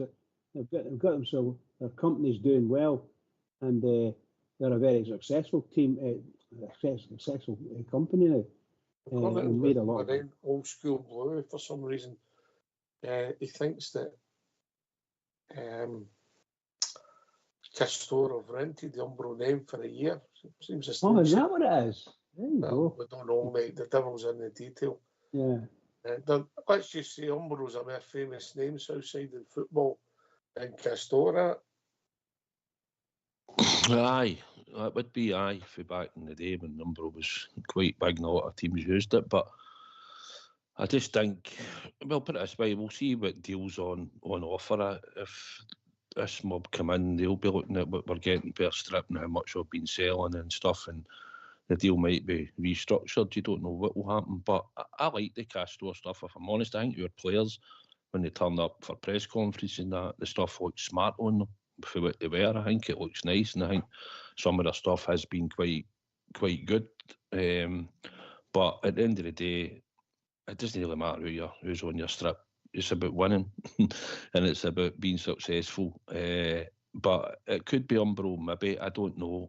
There's, like I say, the rumour is that we might be the first football team to test it out in Britain, I think, and put the strip out there, and then we'll see what happens. But I think they bought the rights to the name through Great Britain or something like that, is what they're behind me. But we were good for Castor Bridge. He did say in an interview that once he'd done the deal with us and they seen the amount of strips that we could sell and stuff, it certainly put them well on top and what they were trying to achieve. He says that openly in a podcast that it elevated his company. So we've been good for them. And I know there's been some problems with strips and stuff and whatever, but I think stylish-wise, when we see our players wearing the Castor stuff, I think it looks smart. Yeah, I'm agree. I really do think that Rangers would be a brilliant company for any strip manufacturers, any of them. They'll no lose. They're never going to lose. They're going to get a lot of money in, and Castor's doing very, very well. There's no doubt about that. Whether they'll come up, did I not read that they're going to give us a better shall we say, a payment for the strips this We season? need to be bridge. You think when we negotiated that 5 years ago, Yeah, where we are now and where we were then, it's night and day, isn't it? yeah, absolutely. Night and day. You know, for all we're complaining, but when you think about it, we're in a better place now than we were in 2000. Oh, as long as Mike Ashley's not involved, Oxshare, I'll be very happy. Aye, when he came in, I could see some positives, but I got that Absolutely. one right. Oh, the Yeah, the colour same of the colours, signs weren't was they? the right Red, colour. white, and blue. Ah, for God's sake, what a waste! What a waste! Aye. That'd be Disappointing. interesting. Aye, there's going to be a lot of news coming out the club south side there, if you like, more so as time goes on. It's going to be after party. It's going to have us on treat there this year. I'd like to hope it'll be on the park, you know, mate, starting Thursday and Sunday. Aye, you know. But aye, it's something that we know is bubbling away in the background, and at some point there'll be an announcement in the near future. But it looks at and then we'll have a clearer thing, and then obviously we're going to be putting in a sporting director at some point. So it'll be interesting to see who we come up with that, and also a manager. And it'll be getting in there by the sounds of it. So aye, there's a lot to look forward to towards the summertime if we don't hear any earlier than that. But at the moment, aye, first and foremost is now as we concentrate on football and winning football matches. Aye. Here. Can I ask you two gentlemen, obviously, now you've had time to reflect and you've seen some of the things that's been mentioned online, offline, media, etc. What's your take on the takeover, Bridge? I'm all for it. We have been for the last couple of seasons. Instead of going forward, we've actually dropped back a wee bit financially. And the one thing I don't want is I don't want my club to be in financial trouble. And this is going to, I'm horrified to see £17.5 million in debt or at a loss. So no, we don't want that. We need to be able to run at a profit. We need to run at a profit. No matter what happens, we need to run at a profit, because that's only going to do only good things for us to be like that. So I don't want my club going anywhere near where we were in 2012. All the nonsense, all the rubbish, all the disasters that we brought in for officers of our club. No. Get it sorted. I love the way it's going to happen. If it's going to happen like this, it suits me fine. I'm really happy. Somebody comes in, invests some money, and away we go. Because we're going to be carrying in what you said a bit earlier might be true. That the share things that's been happening has been payments for somebody putting in a few million quid, and now I want my money back. You know, I'll sell you my shares or whatever you want to call it. And now what they're doing that, the club's bought them, and it's setting it up. But with that, that's a debt. So, you know, I don't know. It might not be 17 million. It might be more. It might be a couple of, maybe 4 or 5 million greater than that by the time we've sold the shares off. And that'll go straight into a negative somewhere. So I just want whoever comes in is going to pour some money in and get us back on our feet money-wise, financially. And we're going to be able to go and do what we need to do, i.e. buy some players in the summertime and set up a good football team, or continue the one we've got and add to it. And of course, if we're talking about getting a new manager, then that's going to cost us money. It's simple as that. Yeah, it costs money, but I think we've been joined by Bob J. Evening, Bob J. You sure have. Good evening, everyone. How are we doing? Hi, Bob J. All right, mate. All right. Aye, everyone. Aye, Bridge. All right. And what we're talking about tonight, the forthcoming game on Thursday. We were dead, Bob, but we've just gone through the takeover. But give us your take on Thursday night, Bob. You're welcome. Well, at the end of the day, we're the team that's winning 3-1. And I know that Mr. Mourinho, as the week goes on, he'll do his psychology bit, but we're putting pressure in everybody's minds. He's good at that, we all know that, but he's 3-1 down. And I heard you mention earlier on that he's got players coming back, like this Fred and company. Well, that's fine, that's fair enough. We've got players coming back as well. And it stood our squad in good stead in Istanbul last Thursday. So We're the one in the good position, no him. He's the one that's got to overturn a deficit, no Rangers. So we're in a good position for Thursday, and really, really hopefully, and I think we can do it. Of course we can. If we beat them out there, we can beat them at Ibrox. Just didn't go gung-ho, just play the game the same as we did in Istanbul, and we'll be fine, I think. I'm in a confident mood for it. And I heard a laddie saying, was it James that came on earlier on, he said he was afraid he gone there on Sunday. No, I'm not afraid he gone. I was never afraid he gone there. So that'll take care of itself. First things first, we'll go to this game on Thursday. Yeah. Oscar, as to your favour, sir. Aye, not a problem, Bob. You carry on. Right, what it was I'll no go on for Cortland and just a brief message. 50 years ago the day since my young brother lost his life in a tragic accident here in Alabama. And to cut a long story short, he was a real Rangers supporter. He was only 16 when it happened. And I'm glad that he saw a great League Cup won in 1970 with Derek Johnson's header. And he saw a magnificent win in Barcelona in 1972. And we were all geared up for a league championship win in 1975 under Jock Wallace. And I'm afraid that he lost his life in March before that. So it was 50 years ago today. So rest in peace, young brother. The Rangers are still here. We all still love them. And we always will. Thank you, Ox. That's all I wanted to say, mate. Well said, Bob. Well said. And all our thoughts go with you and your family, mate. It's never nice on these anniversaries for anybody who has to deal with grief. We all have to at some point. Aye, well, he loved Rangers. That was the love of his life, was the Rangers. Well, that was lovely, Bob Ger. That was lovely saying that. Nice work. Yeah. Very well done. Well done. Thank you very much, lads. Thank you very much indeed. Yeah, just remember that bridge when you're selling your shares, don't give them away, yeah? That's not going to happen, I can assure you that, boy. We've got them, Southside, we've got them. Aye, well, that's what it is. Well, I'm sure Bridge will donate us some, couldn't he? Could lend us some, couldn't he, Bridge? That will be shining bright. We could borrow on the strength at Southside. Aye, you could certainly do that. Get Albert to go Garner for us there. Aye, we could borrow on the strength, mate. You know what I mean? When you were talking about like the changing, you were saying, I feel a bit sad for all the Rangers men directors in our club that at the end of the day didn't get the success. They put a lot of money into their own personal money. It just get used unwisely by different where you put into. Would you say they've been guilty of listening to football men? Well, listen, they weren't probably the greatest of football men, as in knowing the ideas. We got Ross Wilson in, who was trusted to be able to do a job, and then overseen by, what was his name?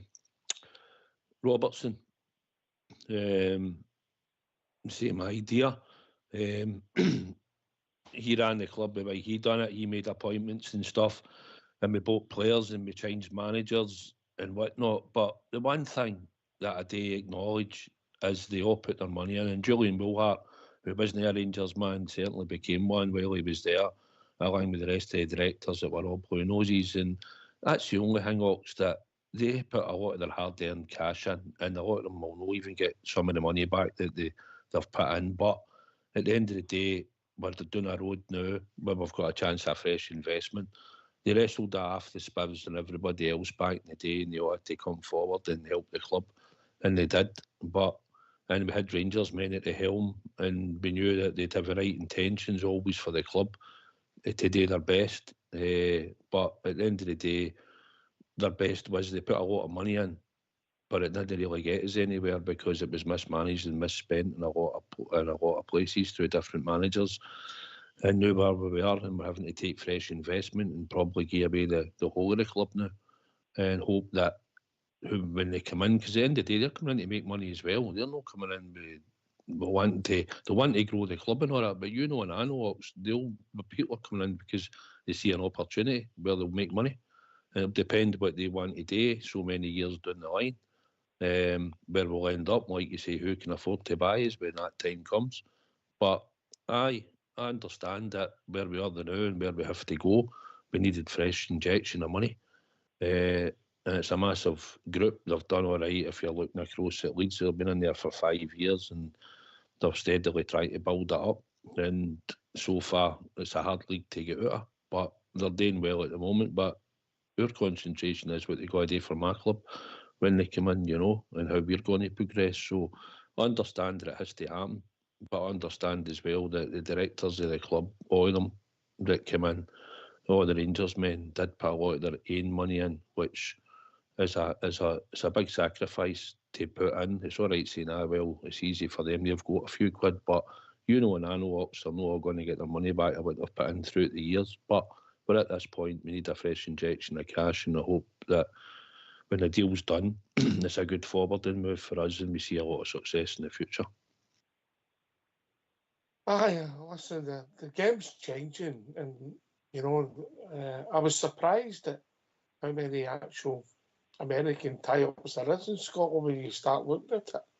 Obviously, you've got Aberdeen, the guys come in, based in America. You've got Dundee United, Dundee, I believe, ties up with America. You've got Hibs now with the tie-up with Bournemouth, Dunfermline. It seems to happen quite quickly. And obviously, these are big hitters, and only time will tell, Southside. Only time will tell. Yeah. Because you go to, instead of signing 3 or 4 million players, if you sign a couple that are maybe more expensive than that, doesn't guarantee anything, does it? No, it doesn't, because you've got to get the right structure throughout the club and get the right manager. And you've got to then go out and try and win football matches. And a lot of the players that come to the club, listen, as a player, you should think I want to win every week, but the demands are put on you here in Scotland, and all players have talked about it that have been here and left the club, and all said that it's a win-win culture. I mean, it doesn't win, you're getting the reaction of what players have had throughout the season for the support. So it's a different demand that when you come here, and when you're a young player, you've got to go out and play, because every game against you, as people say, is like a cup final. Everybody wants to beat you, and you've got to live up to that. And somebody like Yefty, like we spoke about, hardly played any football, was in Cyprus, playing in Brazil. He's never been exposed to what he's been exposed to this full year, in the crowds and the games, and playing games every 3-4 days, and having to be fit. And when he said he was feeling a bit tired, well, maybe he did. It's only natural, because Ridvan got injured and couldn't spell him, which probably would have done. But he's grown, his body will develop, he'll learn to play the 3 games a week. Next season, he should be understanding what the demands are and being able to cope with it. He physically should be able to cope with it and kick on. And that's for any other player that we've got in the squad as well, that going forward, that are still there. And that's when you're exposed to it for the first season. Squad wasn't strong enough at the start of the season either. So we are where we are, but we're hoping that when we get a new manager in and we see where we're going, when the calibre of manager comes in and director of football, not so much him, it could be anybody for me, honestly, it doesn't matter. But the manager comes in, and if he's pretty well known, if it happens, and somebody that we can attach a name to that we know, fine. Or it might, we don't know what the road they're going to get doing, but I think it'd be a sort of a named manager. I don't think we're going for a project manager here. Just can't take that chance. It's going to be interesting, Bob Gerra. Oh, it's going to be very interesting. Going to be a lot of speculation about it, a lot of talk, which is the same thing, obviously. And we'll just have to say, but these people aren't here to fail. As Southside says, these people are not here to fail. They're here for the word project. They're there to grow this club. And I hope they grow it with Scottish football, certainly they, and make us a force in Europe. God, we are a force in Europe. We've done so well in recent years. So let's hope it continues, and good on the choices that they make. I mean, when they appoint a manager, a lot of the supporters say, "Nah, I don't fancy him." That's just football. That's just football supporters.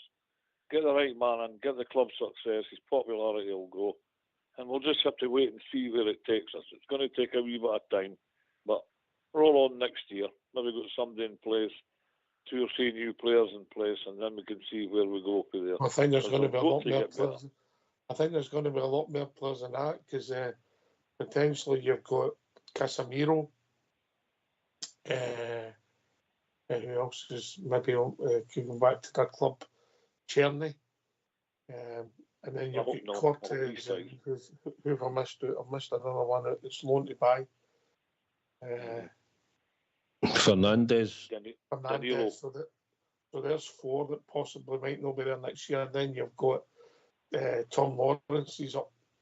Tom Lawrence's contract is up. Hadji's up. That's 6 before we start Southside without anybody leaving in it. Aye, Czerny's no chance of staying. Bob J, his agent, was out talking in the Czech Republic saying that probably go back to playing one of the top 5 leagues in Europe. And he's had a great time at Ibrox. He loves it, but he expects some clubs to be interested in him, and he'll probably move on when he goes back to Wolfsburg. So that's what it is, mate. We'll have to fill that position again. But listen, I'd like to think we'll have some. If they'll not just come in and it'll be splattering cash everywhere. They'll have a market strategy and all that, and they'll look to what they're going to earn rather than potentially what they're going to put in place and what it's going to earn them, and then we'll see. But we'll get rid of players. We've got players that we can sell as well and get a fresh injection. But it depends on the type of players we go for. And first and foremost, for me, it's the manager. Maybe see who he is and might give you a clearer idea. We might be looking at player-wise, but I don't think we'll go mental, Bob Jerry. I think we need to get the turnover and that up over the next year or two. But we certainly need to have a right good go at qualify. We need to qualify for Europe at the start and then kick on in the campaign in the league. So it's going to be a short summer and there might be a lot of activity. Oh, sorry, Bob J. Carry on, pal. On you go, Brad. On you go. No, I was going to ask a question on that. I don't know any Rangers fan that doesn't want Czerny, that wouldn't want Czerny to stay. We're no under any stupid illusions that he's going to cost tuppence or something. We know there's going to be a few quid, or maybe a right few quid. And this, if this board, the new board that comes in, are anywhere near serious about getting Rangers to a certain level, then that might be a really good start for them to invest in one player. But as simple as this, the boy doesn't. No. I was going to ask you. I don't know if Czerny wants to stay. If you follow me, it might be that he might not want to stay. I mean, 16 goals, a few assists. His numbers are pretty good. I get it, Bridge. Yeah. He's a quality player. Mm-hmm. He's got flaws. Yeah, physicality. Domestically, it's not great, but he can score a goal. 16 goals says it all. Southside, yeah. We've been good. We've been good for him as much as he's been good for us, if I'm honest, because Wolfsburg weren't in Europe, so he's had the right exposure in Europe. He's had cup finals. He gets live on the telly most weeks throughout Europe or throughout the world in some cases, and he's having the European nights and he's doing well. So it's helped him when he goes back to Wolfsburg, because unless they want to use him next season, he's contracted to 2027. They bought him for £8 million. But I don't realistically think he'll want to stay here in Scotland. I think he'll enjoy the time he's got here, but I think he'll want to move on and play his trade elsewhere. And I don't think, to be honest, he's a £7 or £8 million player for us that we'd spend that amount of money on. I think if we were spending that, we'd be looking for somebody maybe a bit younger, but hopefully as talented as him at a point. But more physical, and just maybe somebody he could develop into that style of player in time. But I don't see us spending a lot of money on him, Bridge, and I don't think he wants to stay. I think he'll probably move on and go back to playing one of the top 5 leagues as his agent. I couldn't think of that there. I could think of everything else. His agent has alluded to. He's alluded to that the other day. I think your comments spot on, Southside. If you hadn't had that season, nobody would be looking at him. You know what I mean? Yeah. Well, you're right. He would have been sitting at Wolfsburg, and like I say, whether they used him or no, but we've actually put him on the map, haven't we, this year? And he's done well. He's put himself on the map as well. But the fact that he's scoring and assisting, he's certainly going to get a lot of people coming to look for him now, isn't he? It'd be interesting to see how it pans out for him, and if we're in the mix. It doesn't look like it with the way his agents talk. But again, Bridgeman, that's what the media are talking it, and you never know. No, you just don't. But I just feel I thought the guy was a really good player. But the goals he scored in the last couple of games for us have been absolutely outstanding. You know, and he's part of the team. He's a fabulous out ball for you. You know, I just think he's came on and on and on, and you know, I think he's just a great player. And if we could and want to make an investment that will last for 5 years or whatever, it's there. Go and do it. You know, add that to your bill, whatever you're going to do, but try and sign that guy. Because I think, I'm not being funny when I say this, I think that guy has improved his own chances of playing virtually any team that wants to take him in Europe. And if he wanted to stay with Rangers, I'd be so happy.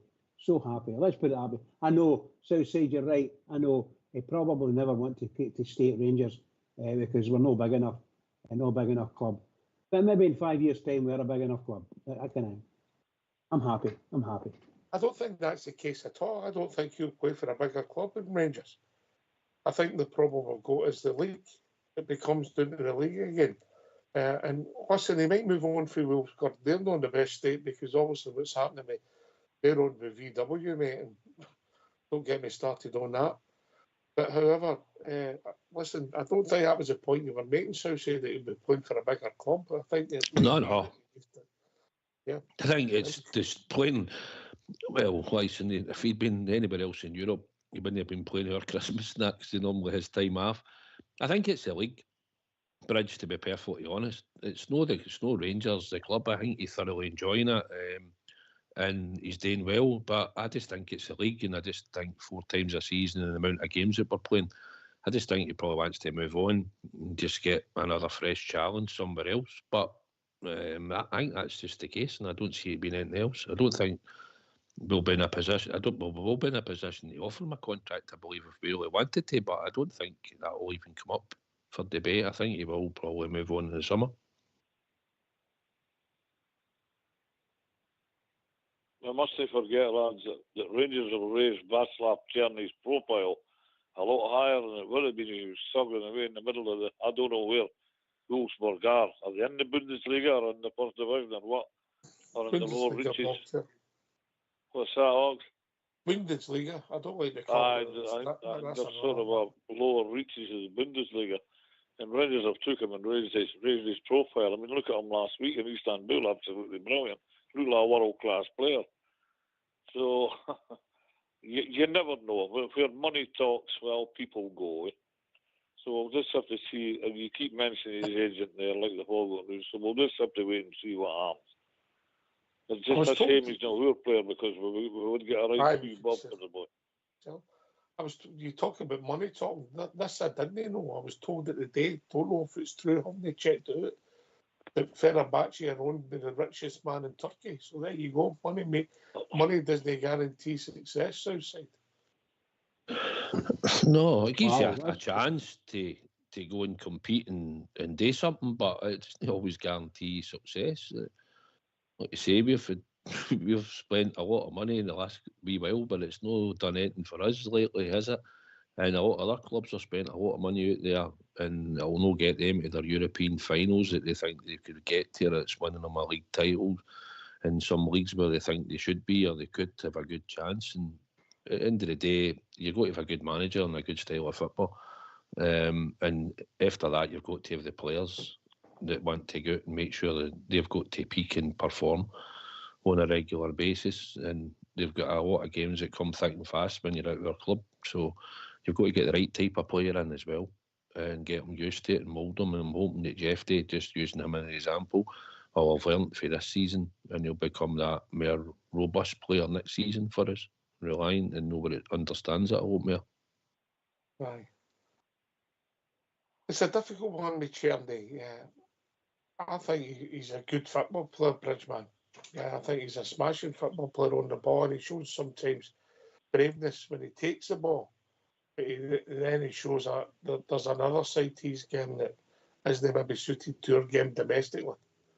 You know, I'm taking away from him. And by the way, this 4 times a year and playing people in the cup, if the people running the game had any thoughts for trying to develop the league, the product, the teams, they would want to scrap that because that doesn't work for needy players or supporters or TV, in my opinion.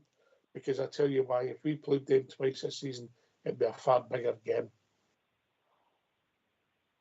100% right. I 100% agree with you there. What can you say? That we've tried to get the other clubs to sort of join in with us and try to go for this type of thing. Can we get a vote for sort of a bigger league, and we've only played twice a season?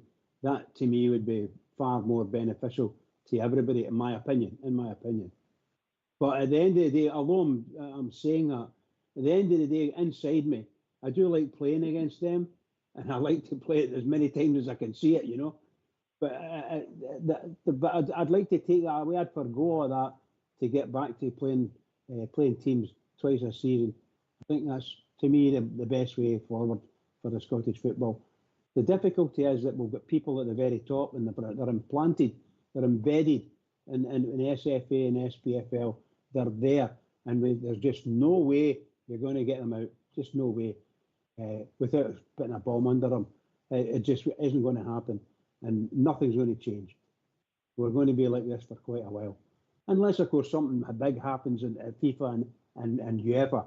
They could force some changes to take place, but I just personally I don't see it. But wouldn't it be wonderful if we could get a change of some description?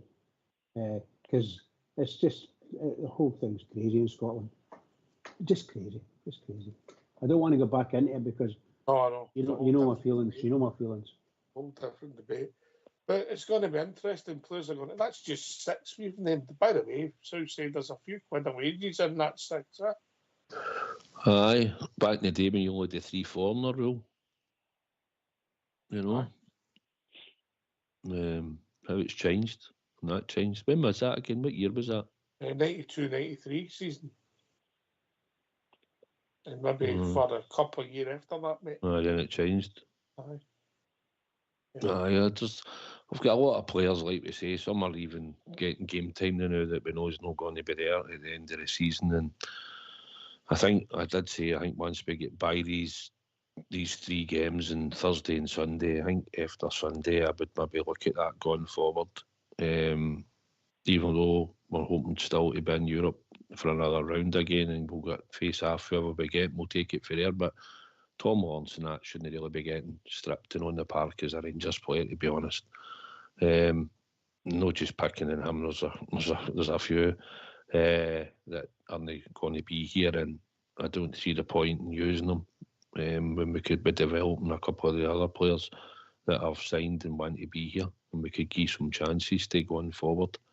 But it is what it is, and the squad's going to get overhauled. We know that, and even some of the first team players that are there will get definitely moved on in the summer as well, as we expect.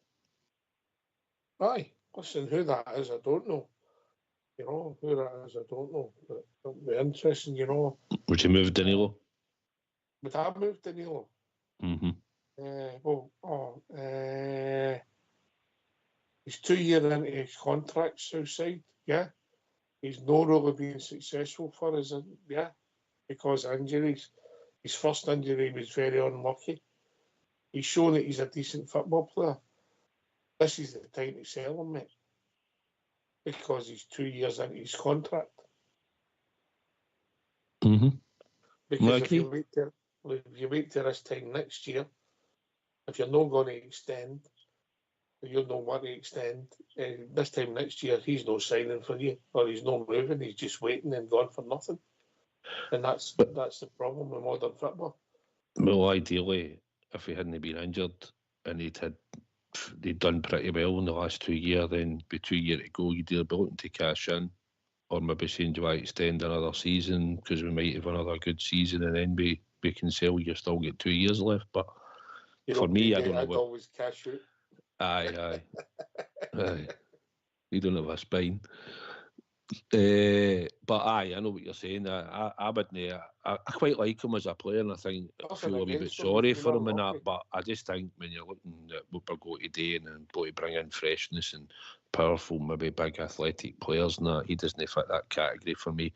And as much as he's been out with injury, his goal return hasn't been great, even in some games. And I still look back to that chance at Ibrox when Dessers played the man in the box and he tries to reverse it back to him again. Shoot, the goal was open, pass it in the bottom left-hand corner. But I think his confidence has been knocked on, and I just think, I would be looking to get rid of him or not, to be perfectly honest. Aye. And then you've got Matondo, Cervantes, Davis, Kieran Dowell. It could be absolute fortunes after wage bill to bring in new players, potentially Bob J. Absolutely. I mean, I've seen too many others, for example. Kemal Roof was one of the biggest ones. This Cortez seems to be another one. To me, they'd be better away for the club. Danilo, aye, that's a yes for me, but to move the boy on. He's contributed practically nothing. As you say, he's a decent enough football player, the boy. But he's never going to get a run in the team. I think your main two strikers are going to be Egeman and Dessers. That's if Egeman's still here, by the way. He's your biggest asset. You never know what can happen with him in the summer. But Danilo, Lawrence, Cortez, you'll not be here next year. I think I can safely say with hand on the heart that that'll happen. You know, they're going to want people in here that are going to contribute, make the club successful, get us back on top again. That's what we need. We need people regularly, 100%, but every week with the amount of games we've got to play. Yeah, injuries is part and parcel of it, and that's going to continue. But not to the extent Rangers have had this past while. It's been nothing but short of disgraceful. There's a word for you, and I'm sure you all agree with that. So, there's a new beginning for us, and let's hopefully we get a new manager in, with a new squad, and then we can take it from there and see what happens. It's all going to take time. We're all too impatient, if you ask me. When you start naming all the players there, you Davis and Matondo and Cervantes and Dowell, and then the six we've named. It's a frightening amount of money, Bridge, with very little return. And, I think that's all of them. There's got 4 or 5 of them out on loan now, including Cervantes, and they just won't be coming back. I think that's all it is. They just won't be coming back in the summertime. Simple as that, as far as I'm led to believe. So, I mean, you're right. You're talking maybe 10 or 11 players going out the door, and we haven't even finished, you know. So I think that the people that are coming in, them looking out the door and their contracts done will be a godsend, because when they look at the books to see what wages are on the books, they'll be gone. Well, obviously I'm saying this. God's grace says that they'll be gone for Rangers' sake, and I'm including Danilo there. I don't think Rangers can carry on subsidising that boy, because that's what it feels like.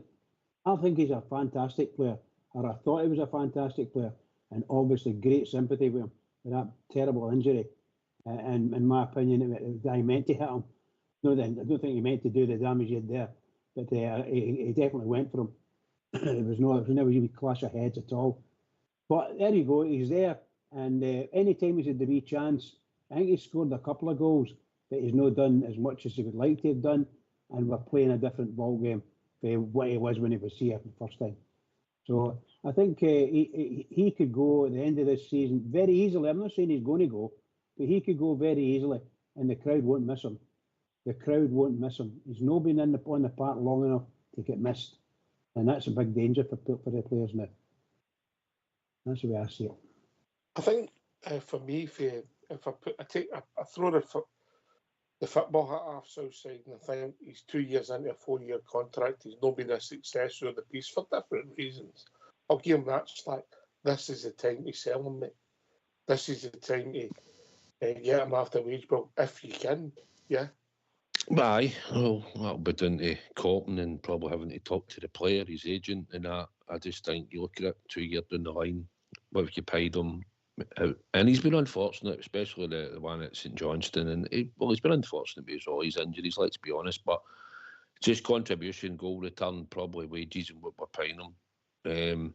I just think it's one that I think will probably go. And you'll be bringing in Lyle Cameron as well, and the young boy's done all right at Dundee, still to develop. He's young.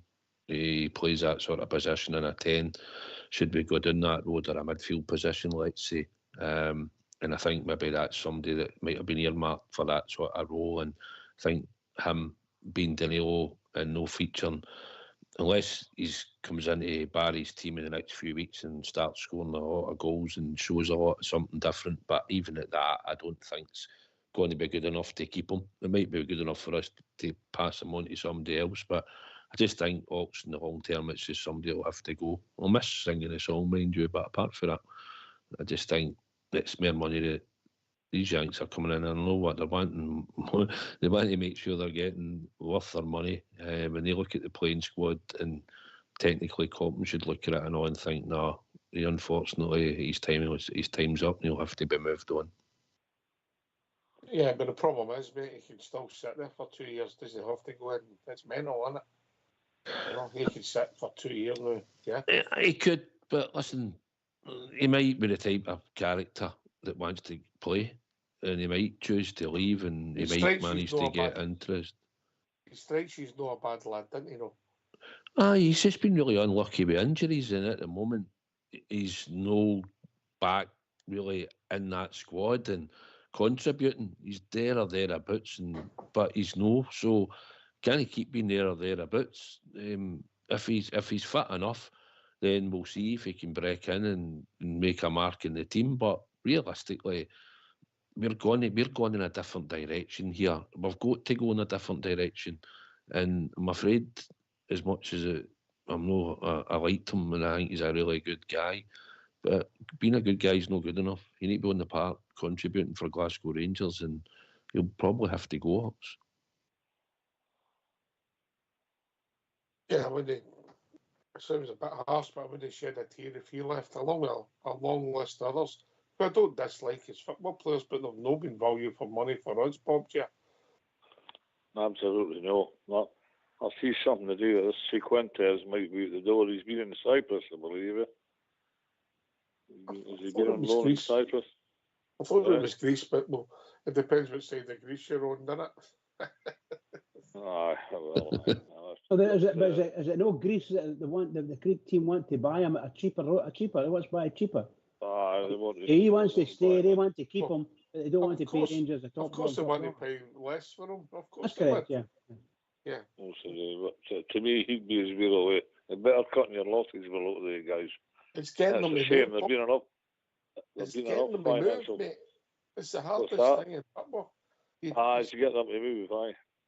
You've seen the news tonight, mate, on the national news about Man United. You hear that Ratcliffe inclinating that the amount of players they've had that I think he tell me he's more than good enough, but they're paying them big salaries. Yeah. Millions and millions. My goodness. Oh, aye. Yeah, we're no alone, Southside. Oh. Sorry, I missed that end, but what did you say? We're no alone. The modern football, things have changed, mate, innit? Aye. Players nowadays, back in the day, or going back 20 odd year ago, 30 year ago, players, if they were sitting there and would probably more eager to move on and go and play, but now a lot of them get paid that amount of money. Like you say, he could sit here and no play and maybe not be part of a squad going forward. But listen, I think if you need to talk to him, and hopefully he'll have it in his DNA that he wants to leave and go and play somewhere else. Disappointed, aye, but in his heart, if he wants to keep playing and go and play, no waste 2 years sitting at us, then that's what he should go and do. And I wish him all the best if it happens. If he stays and he's part of the plans and he can get himself fit and shows why maybe we signed him, then great. But I just don't see it happening. I think he'll be another casualty along with all the players we've named and the ones that are out on loan. See, this has been a big burning question with Rangers boys. That's how we bring people in and they're decent players, and then suddenly they're injured for a lengthy period of time. And we've all sat here and discussed it on the show many, many times. Why is this happening? And it's got to stop. It must bring in people that are all right, paying them high wages, and then they're on a treatment table for 4, 5, 6 months. That's got to stop. It's draining the club's resources, and it can't continue. So if I've got an opportunity here for to get a few of them out the door that are taking wages, go to their agents, get them deals, whatever the day is. I say I'm not a finance man. Get them deals, get them out the door, get people in that are going to maintain the club and keep it at a good level and keep us up there winning trophies again. That's basically all we want. I don't think I'm far off the mark with it, boys. No, but if I'm Danilo's agent, I'll say I'll go, but you're not giving me $2 million. So this is a stumbling block all the time. They'll always go. This is what we've got to go with. Aye. That's the issue. If you didn't mind me saying, boys, if you remember the situation, and I didn't like mentioning this, but you're talking about money here. When Bobo Baldy was playing with them, he was on 27.5 a week, and we striking when they play him. He says, well, I'm no ball on the backside, I'm still getting my 27.5 a week. And that's the theme with them all. Did the mayor wear that? It's happening at mayor clubs and Rangers. You just mentioned one there new, Manchester United, and they're on 4 and 5 times the wages. Rangers are paying. So it's a short life, and if you're getting money like that every week, and you are getting injured, well, fair enough. But it can't continue. We've got to get value for money. We must. This is a new beginning for us with these people, a new investment, and we've got to get value for money to get back among the honours again. Yeah, so it'll be interesting to see with the sports science. Just quickly before we finish up, I see Leeds United's sport director left to go to Everton today. So there you go. So obviously we might look at things closer at Leeds than we did in the past. Anyway, last word for your good self, Bob Jar. Aye, great show tonight. Absolutely brilliant. Spot on. Having a discussion with Southside and Bridge. Good to be better. And yourself, of course, Ox. And Ox, thank you very much for letting me make that wee dedication to my young brother. It meant a lot to me. So, anyway, here we go. A big week for the club. Mr. Mourinho on Thursday, and then we'll see how we go on at that place on Sunday. But first things first, we're winning 3-1. Come on the Bears. I'll see you later, lads. Thank you. Bye-bye. Cheers, Bob Jar. Last word, Southside. Aye, no, thanks. It's been good to bomb with yourself and the King. Bridgeman is always a legend. So thoroughly enjoyed it. Good to get a couple of phone calls and hear what people have got to say, and looking forward to the build-up up to Thursday. So thanks for having us on, and thanks to all the people on YouTube that have been on loyal as always, supporting the channel. So say thanks to them as well. Yeah. So, Jim Denny, 103,000 now. That's a killer, that one. You must be thinking about 2 weeks or something like that to make come up with these questions. I started looking at guys. I looked at games, quarterfinals, mate. Yeah. And I looked from the Cologne one, obviously, from 1979. I put the away tie up, and there was Jim Denny. And not in a million years would I had him in that team, mate. Yeah. And that's when I started looking, yeah. We've done some crazy things in our lives in the Rangers, haven't we? He was on his way out the club, finishing up and everything. Yeah. And he played in the quarter-final of the European Cup. Mental. Anyway, last word for your good self, Bridgeman. Oh, Hawkshire, what a night. Fantastic. Absolutely brilliant. Thoroughly enjoyed it. Southside for carrying me and the Techie boys in the background.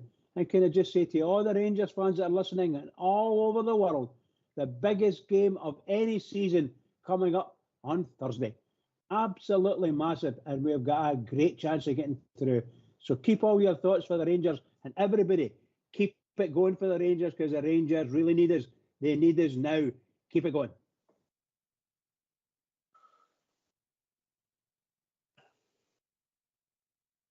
Listen, thanks to James who phoned us earlier on, of course, the one and only Bob Jar. Thanks to Southside and Bridgeman for doing the show, Fox and Old School Blue for doing the technicals. This has been Rangers Radio. Rangers Radio will be back tomorrow night between 8 and 10, talking of all things Rangers. Thanks for listening. Take it away, Old School Blue.